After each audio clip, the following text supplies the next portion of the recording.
আসসালামু আলাইকুম। এটিএন বাংলা সংবাদে আপনাদের সবাইকে স্বাগত জানাচ্ছি। ফাতিহা শাফি। শুরুতেই থাকছে সংবাদ শিরোনাম।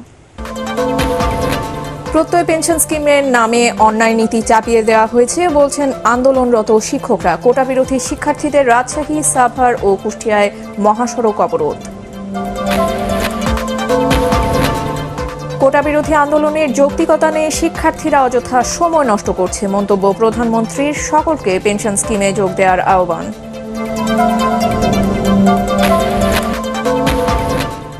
এবং 5 বছর ধরে থমকে আছে দৌলতদিয়া পাটুরিয়া ফেরিঘাট আধুনিকায়ন প্রকল্পের কাজ। বাস্তবায়ন না হওয়ায় নদী ভাঙনে গৃহহীন হচ্ছে হাজারো মানুষ। শুনছিলেন সংবাদ শিরোনাম। সংবাদে এছাড়াও থাকছে গ্লোবাল ইকোনমিস্ট ফোরামের নির্বাচিত সিনিয়র উপদেষ্টা ডক্টর মাহফুজুর রহমানকে জাতিসংঘের পরিচয়পত্র হস্তান্তর। বঙ্গবন্ধুর স্বপ্ন বাস্তবায়নে সম্মিলিতভাবে কাজ করার আহ্বান।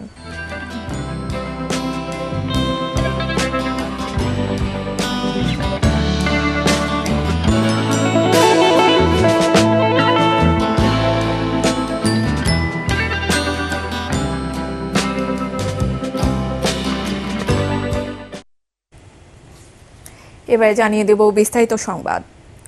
প্রত্যয় পেনশন স্কিম বাতিলের দাবিতে ক্লাস পরীক্ষা সহ সকল একাডেমিক কার্যক্রম বন্ধ করে সপ্তম দিনের মতো বিশ্ববিদ্যালয়ে শিক্ষকদের সর্বাত্মক কর্মবিরতি চলছে।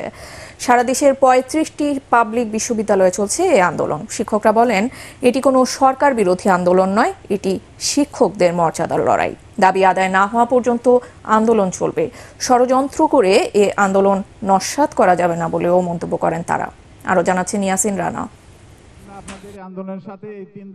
সর্বজনীন পেনশনের প্রত্যয় স্কিম বাতিলের দাবিতে পাবলিক বিশ্ববিদ্যালয় শিক্ষকদের লাগাতার কর্মসূচি চলছে। পেনশন সংক্রান্ত প্রত্যয় স্কিম প্রত্যাহার, সুপার গ্রেডে অন্তর্ভুক্ত ও শিক্ষকদের জন্য স্বতন্ত্র বেতন স্কেলের দাবিতে সারা দেশে সপ্তম দিনের মতো বিশ্ববিদ্যালয় শিক্ষকদের সর্বাত্মক কর্মবিরতি চলছে। আমাদেরকে আমাদের মধ্যে থাকতে দিন, আমাদেরকে আমাদের মধ্যে চলতে দিন। কর্মসূচির অংশ হিসেবে ঢাকা বিশ্ববিদ্যালয়ের কলা ভবনে অবস্থান কর্মসূচি পালন করছেন শিক্ষকরা।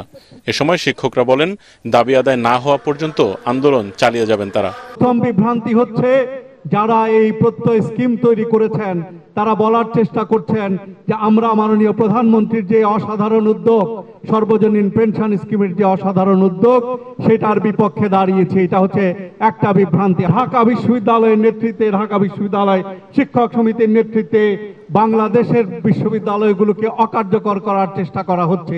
2-1 দিনের মধ্যে আপনারা শিক্ষক সমিতি গঠন করে আমাদের আন্দোলনের সাথে আসুন। সারা দেশের যতগুলো মেডিকেল কলেজ, বিশ্ববিদ্যালয় আছে সবাই আমাদের সাথে যোগাযোগ করছে, সবাই আমাদের আন্দোলনের সাথে আছে। এদিকে সারা দেশের সকল পাবলিক বিশ্ববিদ্যালয়েও চলছে আন্দোলন। বন্ধ রয়েছে ক্লাস, পরীক্ষা সহ সকল একাডেমিক কার্যক্রম।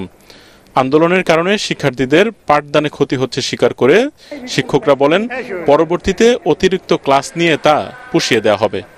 ইয়াসিন রানা, এটিএন বাংলা, ঢাকা। সরকারি চাকরিতে কোটা বাতিলের দাবিতে সর্বাত্মক ছাত্র ধর্মঘট শুরু করেছে আন্দোলনকারী শিক্ষার্থীরা। আজ দুপুর 3টায় শাহবাগ সহ সারা দেশের মোড়ে মোড়ে অবস্থান নেওয়ার কথা জানিয়েছে তারা। এ কর্মসূচির নাম দেওয়া হয়েছে বাংলা ব্লকেট। এদিকে একই দাবিতে আন্দোলন করছে জাহাঙ্গীরনগর বিশ্ববিদ্যালয়ের শিক্ষার্থীরা। সকালে বিশ্ববিদ্যালয়ের সামনে সড়ক অবরোধ করে শিক্ষার্থীরা। এদিকে কুষ্টিয়া ইসলামী বিশ্ববিদ্যালয়ের সামনের সড়কও অবরোধ করে আন্দোলনকারীরা। কোটা আন্দোলনের কোনো যৌক্তিকতা নেই। আন্দোলনের নামে শিক্ষার্থীরা অযথা সময় নষ্ট করছে বলে মন্তব্য করেছেন প্রধানমন্ত্রী শেখ হাসিনা। যুব মহিলা লীগের প্রতিষ্ঠাবার্ষিকীতে গণভবনে শুভেচ্ছা বিনিময় অনুষ্ঠানে প্রধানমন্ত্রী আরও বলেন, বিএনপি জামায়াতের অত্যাচার নির্যাতন যেন আর ফিরে না আসে সে বিষয়ে সবাইকে সজাগ ও সচেতন থাকার নির্দেশনা দিয়েছেন তিনি। বিস্তারিত জানাচ্ছেন সৈয়দ রিয়াজ। 2002 সালে প্রতিষ্ঠার পর থেকে আওয়ামী লীগের সহযোগী সংগঠন যুব মহিলা লীগ পার করেছে 22 বছর। সংগঠনের প্রতিষ্ঠাবার্ষিকী উপলক্ষে কেন্দ্র এবং ঢাকা মহানগর নেতারা প্রধানমন্ত্রী শেখ হাসিনার সাথে শুভেচ্ছা বিনিময় করতে আসেন গণভবনে। জয় বাংলা, জয় বঙ্গবন্ধু। প্রতিষ্ঠাবার্ষিকীতে নিজের হাতে গড়া সংগঠনটির সংক্ষিপ্ত ইতিহাস তুলে ধরে আওয়ামী লীগ সভাপতি ও প্রধানমন্ত্রী শেখ হাসিনা বলেন, 2001 সালের নির্বাচনের পর রাজপথের আন্দোলনে আওয়ামী লীগ নেতাকর্মীদের উপর বিএনপি জামাত জোট সরকারের পুলিশি নির্যাতন যখন চরমে, তখন আওয়ামী লীগের সহযোগী সংগঠন যুব মহিলা লীগের জন্ম। যখন আমরা জনগণের ভোটের অধিকার, ভাতের অধিকার প্রতিষ্ঠা আন্দোলন করেছি, জনগণের অধিকার আদায়ের জন্য আন্দোলন করেছি, তখন যুব মহিলা লীগ সবসময় রাজপথে থেকে সেই আন্দোলন সংগ্রামে বলিষ্ঠ ভূমিকা রেখেছে। এ সময় বিএনপির সমালোচনা করে বঙ্গবন্ধু কন্যা শেখ হাসিনা বলেন, ভোট চুরির দায়ে খালেদা জিয়াকে একসময় রাষ্ট্র ক্ষমতা ছাড়তে হয়েছিল। সেই সময় পুলিশের হাতে যেমন নির্যাতিত, সেই শুধু তাই না, এই বিএনপির সন্ত্রাসী অস্ত্রধারীরাও যুবলীগের নেতাকর্মীদের উপর, আওয়ামী লীগের উপর অকথ্য অত্যাচার করেছে। মা বোন বলে কিন্তু তারা কোনো সমীহ করেনি, তারা এতই জঘন্য প্রকৃতির এবং যেভাবে নির্যাতন করেছে, যেটা মানে নিন্দা করা ভাষা আমার নেই, কারণ তারা আসলে ওরা মানুষ ছিল না। আদালতের রায়ের পর কোটা আন্দোলনের কোনো যৌক্তিকতা নেই উল্লেখ করে সরকার প্রধান বলেন, শিক্ষার্থীরা পড়াশোনা না করে অযথা সময় নষ্ট করছে। যারা এর আগে কোটা বিরোধী আন্দোলন করেছিল, তারা যে পাবলিক সার্ভিস কমিশনে কতজন পরীক্ষা দিয়েছিল আর কতজন পাশ করেছে, সেই হিসাবটা একটু বের করা দরকার। তারা দেখাক মেয়েরা বেশি পাশ করে বেশি চাকরি পেয়েছে কিনা। আর হাইকোর্টের রায়, এটার বিরুদ্ধে এভাবে আন্দোলন করা, এটা তো সাবজুডিস, কারণ আমরা সরকার থেকে কিন্তু এভাবে কোনো কথা বলতে পারি না, কারণ হাইকোর্ট রায় দিলে সেখানে হাইকোর্ট থেকেই আবার আসতে হবে। এ সময় যুব মহিলা লীগের নেত্রীদের সার্বজনীন পেনশনে যুক্ত হওয়ার আহ্বান জানান আওয়ামী লীগ সভাপতি ও প্রধানমন্ত্রী শেখ হাসিনা। সৈয়দ রিয়াজ, এটিএন বাংলা, ঢাকা। ৪৯তম প্রতিষ্ঠা বার্ষিকীতে প্রেসিডেন্ট গার্ড রেজিমেন্ট পিজিআর সদস্যদের পেশাগত দায়িত্ব পালনের ভূয়সী প্রশংসা করেছেন প্রধানমন্ত্রী শেখ হাসিনা। পিজিআর সদর দপ্তরে আয়োজিত অনুষ্ঠানে যোগ দিয়ে প্রধানমন্ত্রী আরও বলেন, ১৯৭৫ সালের ৫ই জুলাই বঙ্গবন্ধু শেখ মুজিবুর রহমানের নির্দেশনায় গঠিত প্রেসিডেন্ট গার্ড রেজিমেন্ট প্রতিষ্ঠা লগ্ন থেকে গুরুত্বপূর্ণ ব্যক্তিদের নিরাপত্তা সহ সকল প্রকার রাষ্ট্রচারণ কার্য অত্যন্ত নিষ্ঠার সাথে পালন করে আসছে। এর আগে প্রধানমন্ত্রীকে অভ্যর্থনা জানান সেনাবাহিনী প্রধান জেনারেল ওয়াকারুজ্জামান। এ সময় পিজিআরের একদল চৌকস গার্ড প্রধানমন্ত্রীকে রাষ্ট্রীয় সালাম জানায়। কোয়ার্টার গার্ড পরিদর্শন শেষে পরিদর্শন বইয়ে সই করেন প্রধানমন্ত্রী। পরে রেজিমেন্টে কর্মরত অবস্থায় নিহত শহীদ সদস্যদের পরিবার ও স্বজনদের সাথে সাক্ষাৎ করেন তিনি। পরে উপহার সামগ্রী বিতরণ ও অনুদান হস্তান্তর করেন প্রধানমন্ত্রী। অনুষ্ঠানে অন্যান্যদের মধ্যে প্রধানমন্ত্রীর প্রতিরক্ষা ও নিরাপত্তা বিষয়ক উপদেষ্টা, সেনা, নৌ ও বিমান বাহিনী প্রধান সহ ঊর্ধ্বতন সামরিক ও অসামরিক কর্মকর্তা বৃন্দ উপস্থিত ছিলেন।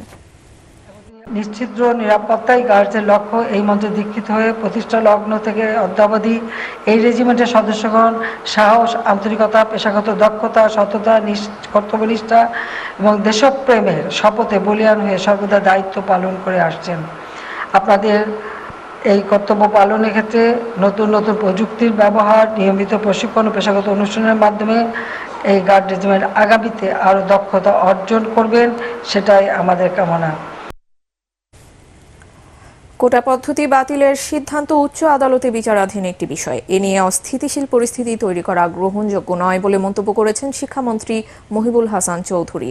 ষড়যন্ত্রকারীরা অস্থিতিশীল পরিস্থিতি তৈরি করতে চায় দাবি করে তিনি বলেন, আন্দোলনকারীদের এ বিষয়ে সতর্ক থাকতে হবে।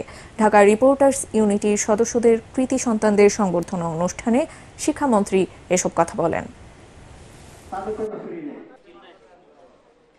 সর্বোচ্চ আদালতে বিচারাধীন অবস্থায় আছে এবং সেটার সমাধান না হওয়ার আগেই একটি বিচারাধীন সাবজুডিস বিষয়ে হঠাৎ করে আমি রাস্তায় নেমে আসলাম এবং রাস্তাঘাট সব ব্লক করে দিলাম। এর পেছনে স্বাভাবিকভাবেই আমাদের সেই প্রশ্ন থাকতে পারে যে পেছনে কোনো গভীর ষড়যন্ত্র আছে কিনা।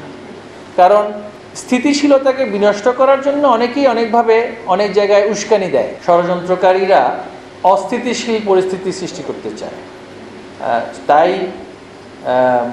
সেই ফাঁদে যাতে আমরা পা না দিই।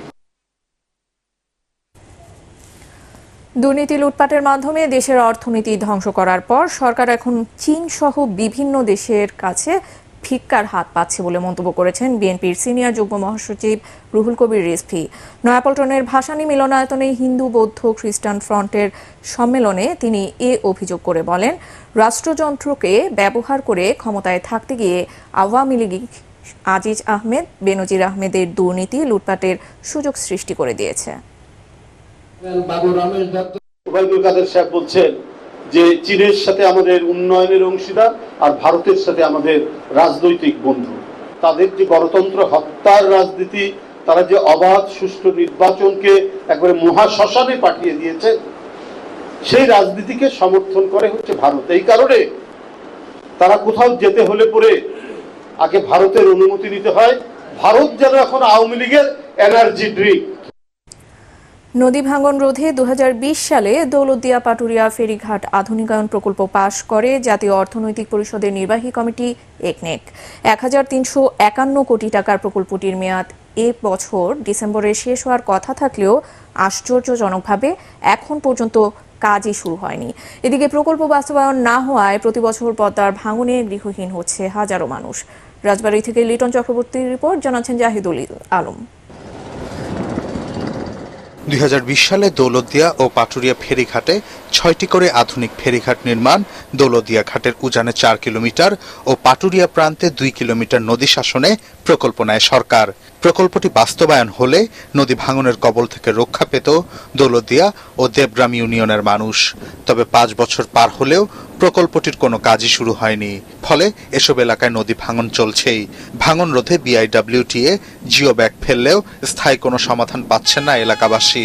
আশ্বাস দিয়ে রাখতেছে যে আজ হবে না কাল হবে, এরকম আশ্বাস দিয়ে দিয়েই বন্ধু আমাদের অনেক নদী বাড়িঘর ভেঙে চলে গেছে। বর্ষার মৌসুমে কিছু বালু টলু বস্তা ফেলার পরে দেখা গেল ওটা আবার নদী গর্ভে বিলীন হয়ে যায়। আমার 2খান ঘর ভাঙছি, এটা গরুর ঘর, এটা নান্দন ঘর, আর ওই যে 2 টুক ছাবড়া আছে।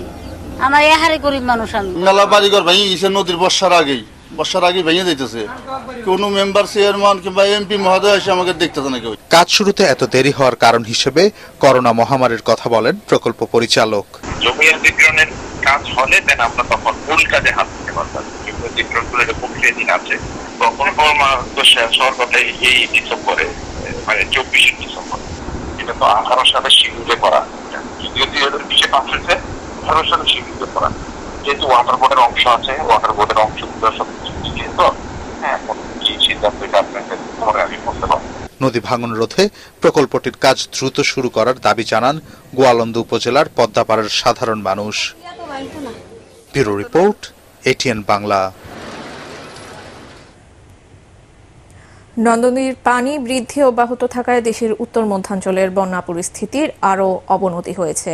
হবিগঞ্জ, কুড়িগ্রাম, সিলেট, শেরপুর, গাইবান্ধা সহ দেশের বিভিন্ন জেলায় সুপেয় পানি ও খাদ্য সংকটে মানবেতর দিন যাপন করছেন বানভাসী মানুষ। প্রতিনিধিদের পাঠানো তথ্য ও ছবিতে আরও জানাচ্ছেন তামান্না জেনিফার। হবিগঞ্জের আজমিরিগঞ্জ উপজেলায় কালনী ও কুশিয়ারার পানি বৃদ্ধি পেয়ে 75 সেন্টিমিটার উপর দিয়ে প্রবাহিত হচ্ছে। পানিবন্দী হয়েছেন 5টি ইউনিয়নের আরও 60,000 মানুষ। কুড়িগ্রামে ব্রহ্মপুত্র, ধরলা ও দুধকুমার নদীর পানি 6 পয়েন্টে বিপদসীমার উপর দিয়ে বইছে। নদীর স্রোতে বাঁধের 300 মিটার ধসে নতুন করে প্লাবিত হয়েছে আরও 12টি গ্রাম। শুকনো খাবার, বিশুদ্ধ পানি ও জীবন রক্ষাকারী ওষুধের সংকট দেখা দিয়েছে এখানে।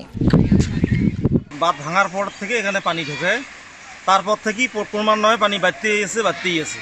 এদিকে সিলেটের বিভিন্ন স্থানে ধীর গতিতে পানি কিছুটা কমতে শুরু করলেও সার্বিক বন্যা পরিস্থিতির তেমন উন্নতি হয়নি। পানিবন্দী কমপক্ষে 60 লাখ মানুষ।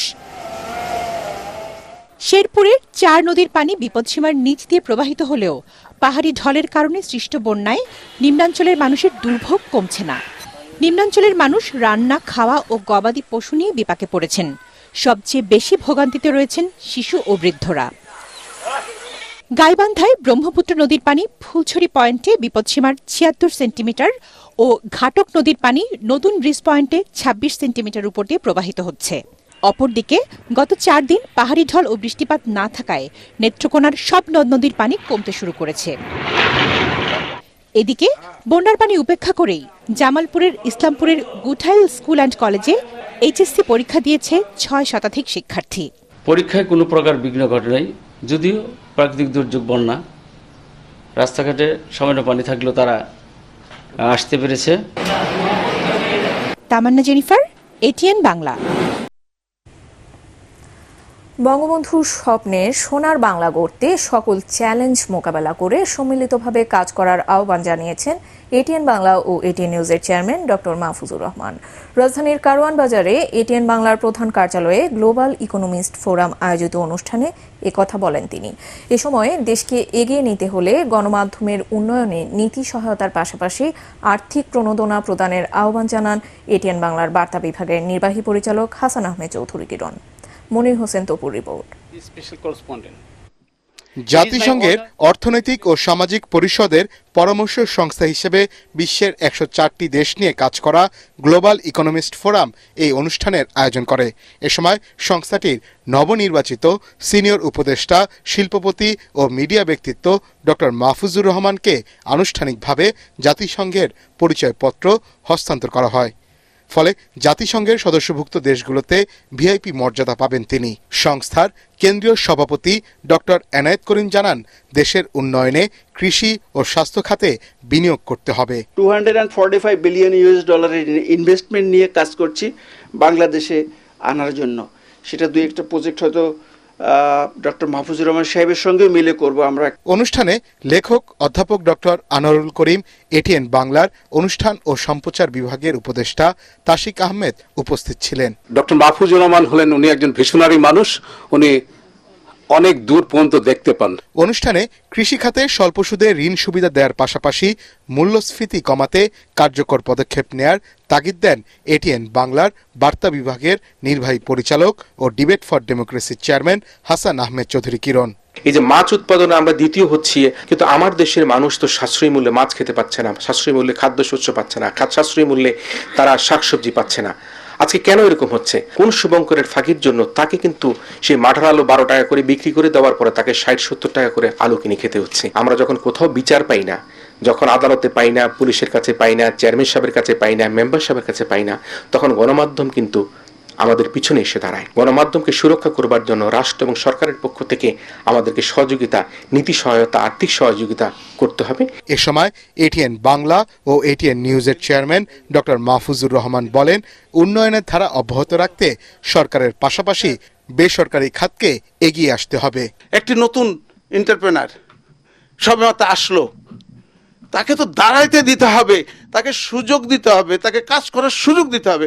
তাকে যদি না দেন, শুরু থেকে যদি তার বদনাম করতে থাকে, সে তো মুক্তপুরে পড়ে যাবে, কোনোদিন আগাইতে পারবে না। আমরা বাঙালিরা এই জিনিসটা শিখিনি, এইটা আমাদের আস্তে আস্তে শিখতে হবে, এইটাকে কাজে চালু করতে হবে। সমালোচনা করব, পজিটিভ সমালোচনা, যে আমরা কারো ভালো দেখতে পাই না, যে ভালো করতে যায় তার পা ধরে টান দিয়ে আমরা নিচে নামার চেষ্টা করি। এই নীতিটা আমাদের ত্যাগ করতে হবে। সংস্থাটির সিনিয়র অ্যাডভাইজার নির্বাচিত হওয়ায় জাতিসংঘের সকল অধিবেশন, সেমিনার ও নীতি নির্ধারণী সভায় অংশগ্রহণ করে পরামর্শ দিবেন ডক্টর মাহফুজুর রহমান। শুভেচ্ছা জানাচ্ছেন মনির হোসেন তপু, এটিএন বাংলা, ঢাকা। বৈশ্বিক জলবায়ু পরিবর্তনের ঝুঁকি মোকাবেলায় বাংলাদেশ বিশ্বের কাছে উদাহরণ বলে মন্তব্য করেছেন পররাষ্ট্রমন্ত্রী ডক্টর হাসান মাহমুদ। রোববার মিরপুরের ন্যাশনাল ডিফেন্স কলেজ এনডিসি মিলনায়তনে আন্তর্জাতিক পরিমণ্ডলে জলবায়ু বিষয়ক আলোচনায় বাংলাদেশের ভূমিকা নিয়ে বক্তব্য রাখেন তিনি। পররাষ্ট্রমন্ত্রী বলেন, প্রধানমন্ত্রী শেখ হাসিনার নির্দেশে মুজিব জলবায়ু সমৃদ্ধি পরিকল্পনা বিশ্বের অনেক দেশের জন্য অনুসরণীয়। বাংলাদেশ সহ বিশ্বের 18টি দেশের কর্মকর্তারা আলোচনায় অংশগ্রহণ করেন। বাংলাদেশের স্বাধীনতার ইতিহাসের সাথে জড়িয়ে রয়েছে মুজিবনগর আম্রকাননের নাম। তৎকালীন বৈদ্যনাথ তলার এই আমবাগানে শপথ নিয়েছিল স্বাধীন বাংলাদেশের প্রথম সরকার, কিন্তু অযত্ন, অবহেলা আর পরিচর্যার অভাবে প্রতিনিয়ত মারা যাচ্ছে বাগানের গাছ, ঐতিহ্য হারাচ্ছে ঐতিহাসিক এই স্থানটি। বাগানের বেহাল দশা দেখে হতাশ দর্শনার্থীরা। ইতিহাস রক্ষায় বাগানটি বাঁচানোর তাগিদ স্থানীয়দের। মেহেরপুর থেকে উম্মে ফাতেমা রোজিনার রিপোর্ট, জানাচ্ছেন আসিফুর রহমান সাগর। 1971 সালে 17 এপ্রিল মেহেরপুরের বৈদ্যনাথ তলার আম্রকাননে শপথ নেয় স্বাধীন বাংলাদেশের প্রথম সরকার। তারপর থেকেই স্থানটি পরিচিতি পায় মুজিবনগর হিসেবে। আম বাগানটিকে ঘিরে 80 একর জমিতে তৈরি করা হয়েছে মুজিবনগর মুক্তিযুদ্ধ স্মৃতি কমপ্লেক্স।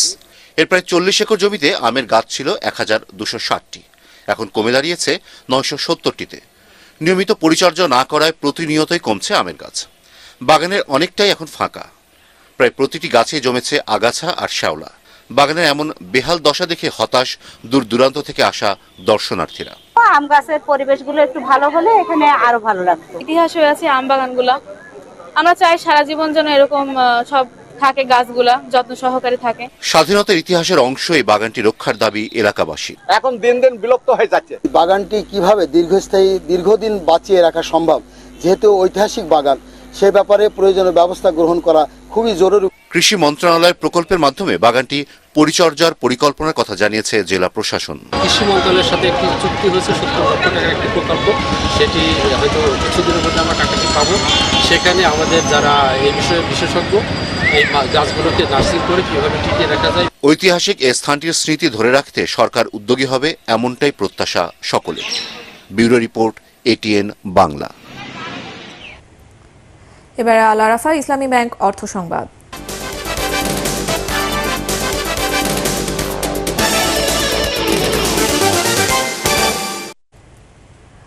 বাণিজ্য সম্প্রসারণের মাধ্যমে দ্বিপাক্ষিক সম্পর্ক উন্নয়নের লক্ষ্য নিয়ে ঢাকায় শুরু হচ্ছে টপ থাই ব্র্যান্ডস 2024 মেলা।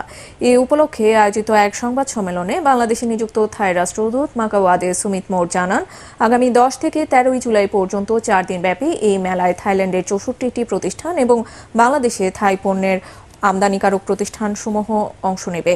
মেলায় খাদ্যপণ্য, জুয়েলারি, স্বাস্থ্যসেবা, স্পা, প্রসাধনী, ইলেকট্রনিক্স, যন্ত্রপাতি, টেক্সটাইল, স্টেশনারি, গৃহস্থলী সহ নানা ধরনের বিশ্বমানের থাই পণ্য প্রদর্শিত হবে। থাইল্যান্ডের সংস্কৃতির সাথে পরিচয় করিয়ে দিতে প্রতিদিনই থাই নৃত্য পরিবেশন করবে সেখানকার শিল্পীরা। প্যান প্যাসিফিক হোটেলে সোনারগাঁওয়ে সকাল 10টা থেকে রাত 8টা পর্যন্ত চলবে এই মেলা। উন্নত দেশগুলোর মাঝে প্রজনন, স্বাস্থ্য, জনসংখ্যা এবং উন্নয়নের অভিজ্ঞতাগুলো আদান প্রদান করা উচিত বলে মন্তব্য করেছেন স্বাস্থ্যমন্ত্রী ডাক্তার সামন্ত লাল সেন। তিনি বলেন, ভবিষ্যৎ প্রজন্মের জন্য টেকসই উন্নয়ন নিশ্চিত করতে এটা করা জরুরি।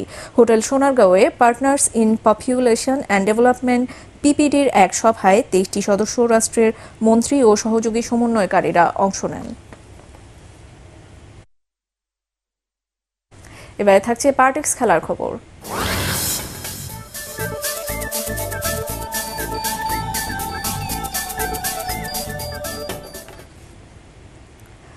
টাইব্রেকারে ব্রাজিলকে 4-2 গোলে হারিয়ে কোপা আমেরিকার সেমিফাইনালে উঠেছে উরুগুয়ে। নির্ধারিত সময়ে কোনো দলই গোল করতে পারেনি। এরপর পেনাল্টি শুট আউটে এদার মিলিতাও আর ডগলাস লুইস গোল করতে ব্যর্থ হন। সেমিতে কলম্বিয়ার মুখোমুখি হবে উরুগুয়ে। রিপোর্ট করছেন SM আশরাফ। আলিসন বেকার হতে পারতেন নায়ক, কিন্তু ম্যানুয়েল উগার্তের শট ফেরাতে পারেননি ব্রাজিল গোলরক্ষক। তাতে মার্সেলো বিয়েলসার দল ফাইনালের পথে এগিয়ে গেল আরেক ধাপ।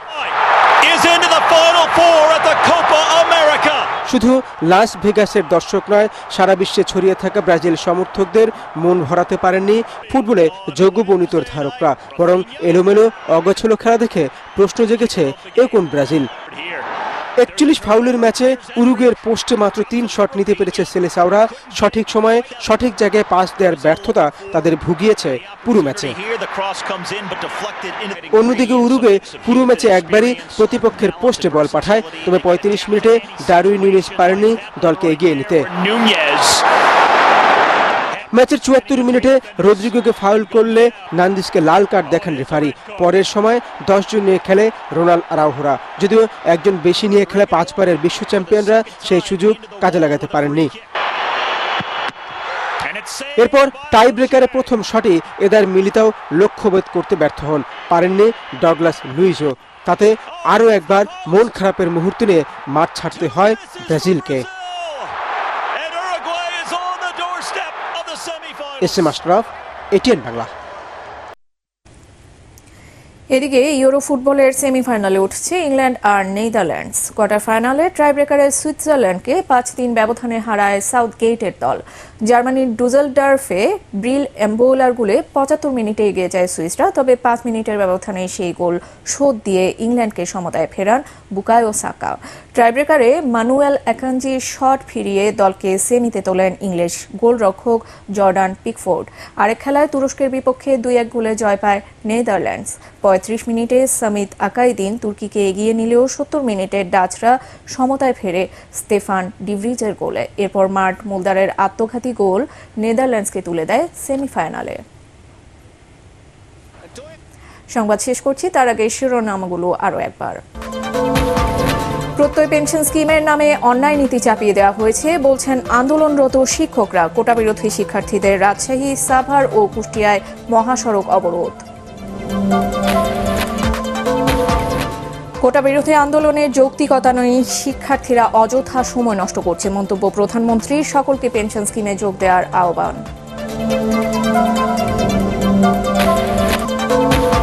এবং 5 বছর ধরে থমকে আছে দৌলতদিয়া পাটুরিয়া ফেরিঘাট আধুনিকায়ন প্রকল্পের কাজ। বাস্তবায়ন না হওয়ায় নদী ভাঙনে গৃহহীন হচ্ছে হাজারো মানুষ। আর এই ছিল এখনকার মতো, রইল পরবর্তী সংবাদ দেখার আমন্ত্রণ। এটিএন বাংলা সংবাদ ইউটিউবে দেখতে ব্রাউজ করুন youtube/ATN বাংলা নিউজ। ধন্যবাদ সবাইকে।